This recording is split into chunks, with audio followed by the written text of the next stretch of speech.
Back to our channel మా ఇంటి రుచులు. నేను మీ స్మార్ట్ విజయ. ఈరోజు నేను మటను, పిల్లి అలాగే గోంగూర కలిపి కర్రీ అయితే చేసి చూపిస్తానండి. వీటికి కావాల్సిన పదార్థాలు ఏంటో తయారీ విధానం ఎలాగో చూద్దాము. ఇది ముందుగా ఉడికించి పెట్టుకున్న మటన్ అండి. ఉడికించేటప్పుడు కొద్దిగా కారం, ఉప్పు, పసుపు అయితే వేసి ఉడికించాను. అలాగే గోంగూర కూడా ఉడికించి పెట్టుకున్నానండి. ఇప్పుడు ఎలా తయారు చేసుకోవాలో చూపించేస్తాను. స్టవ్ వెలిగించి కడాయి పెట్టేసి కావాల్సిన ఆయిల్ అయితే వేసుకున్నానండి. ఆయిల్ వేడైన తర్వాత ఉల్లిపాయ ముక్కలు, పచ్చిమిర్చి, కరివేపాకు వేసి ఫ్రై చేసుకోవాలండి. ఉల్లిపాయలు అయితే ఫ్రై అయిపోయాయండి. ఇప్పుడు మనం అల్లం వెల్లుల్లి పేస్ట్ అయితే వేసుకుందాము. వేసుకుని ఒకసారి బాగా కలిపేసుకోవాలి. ఇప్పుడు ఇందులో మనం పిల్లు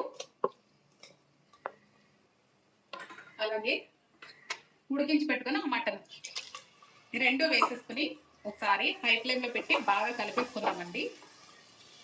ఇప్పుడు ఇందులోనే టమాటీ ముక్కలు కూడా వేసేసి ఇవి కూడా బాగా మగ్గించేసుకుందామండి.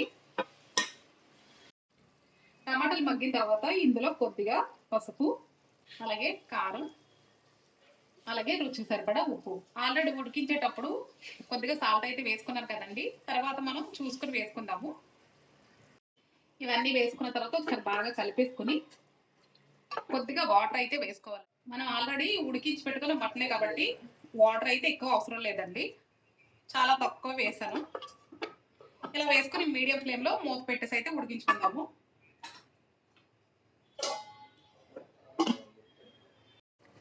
మనకి కర్రీ దగ్గర పడుతుంది అనిపించుకొని ఉడికించుకున్న గోంగూరను అయితే వేసేసుకుందామండి. వేసుకుని ఒకసారి బాగా కలిపేసుకుందాము.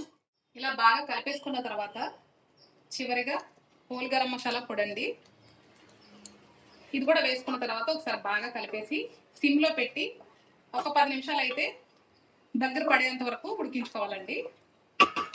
ఇప్పుడు మూత అయితే పెట్టేసుకుందాము. చూసారు కదండి, పిల్లు, గోంగూర, మటన్ 3 కలిపిన కర్రీ అయితే రెడీ అయిపోయిందండి. టేస్ట్ అయితే చాలా చాలా బాగుంటుంది. ఈ రెసిపీ మీకు కూడా నచ్చినట్లయితే తప్పకుండా లైక్ చేసి షేర్ చేయండి.